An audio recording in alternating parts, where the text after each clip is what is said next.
This was like my first kind of really hardcore photo. Both these guys were killed right after I took it by a tank shell. And on the strength of this image, Brian Storm, who was at the time the president of Corbis under Bill Gates, was looking for someone to go to Iraq.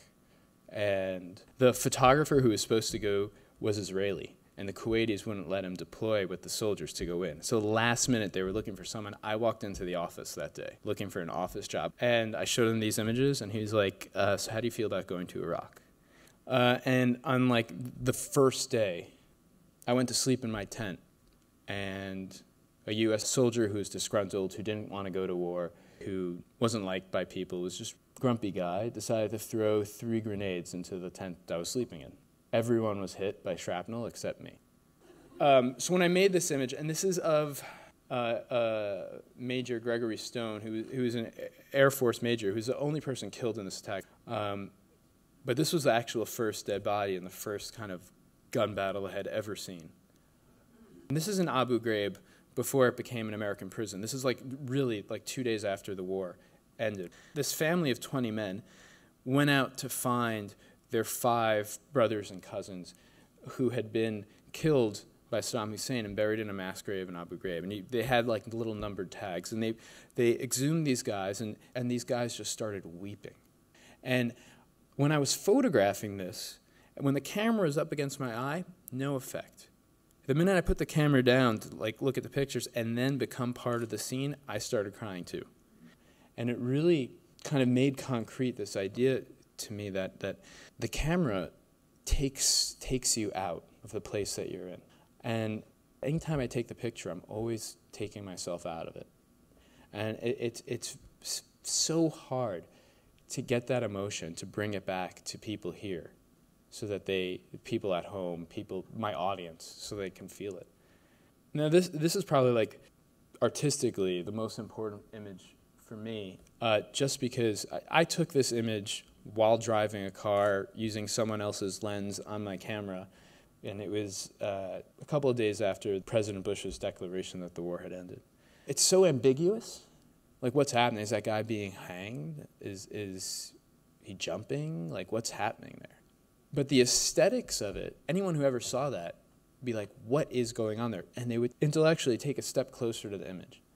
And I realized like that was the secret to getting people involved in any story. It doesn't matter if it's like Occupy Wall Street, a war, or like a stupid portrait I have to do for a business magazine.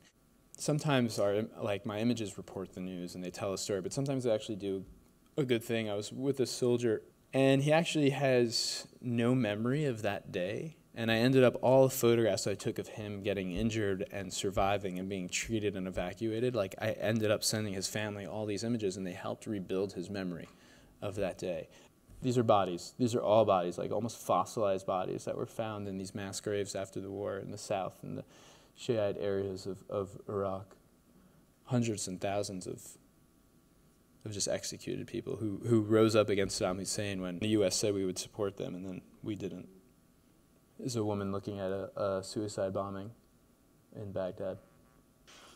But you know, there are like nice moments too. This was a diving competition in, this is Uday Hussein's Love Palace.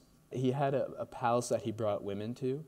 It was filled with every type of like aphrodisiac that you find in the back of like weird magazines from the 70s. This to me is the scariest thing I've ever seen. Like, besides from going through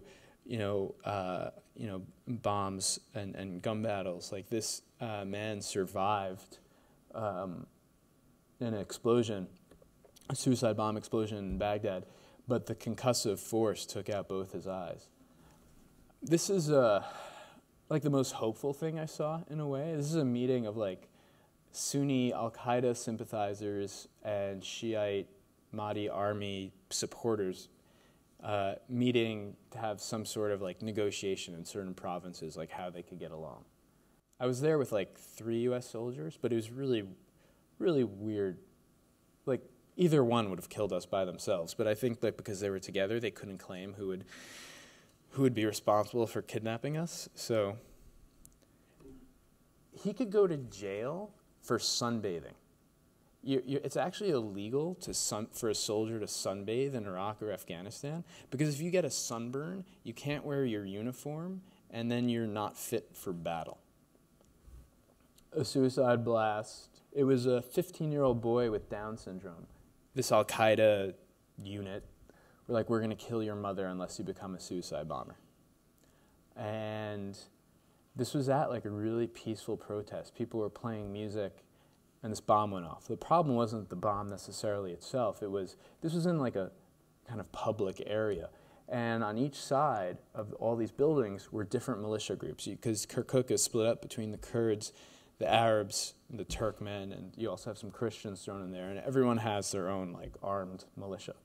And so as soon as this bomb went off, all these different militia groups were like, oh, someone's targeting us, so we're just going to fire into the crowd. So after Iraq, I went to Haiti. Now this was like the first time I ever saw an execution, like an actual execution in front of me. And I was like, this means I'm going to die.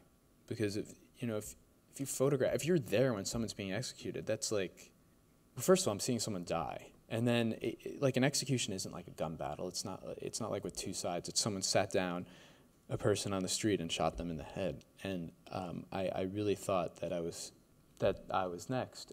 So on the day that Aristide fell, like Port-au-Prince was on fire. You couldn't see anything. So we went into downtown Port-au-Prince in like the center of this fighting. And we're walking down the street, and all of a sudden there's like gunfire erupts from behind us on the street and in front of us. And I dive behind this like really big, thick tree. All of a sudden, I see some sparks in a cloud of smoke further down the road. And this guy is running.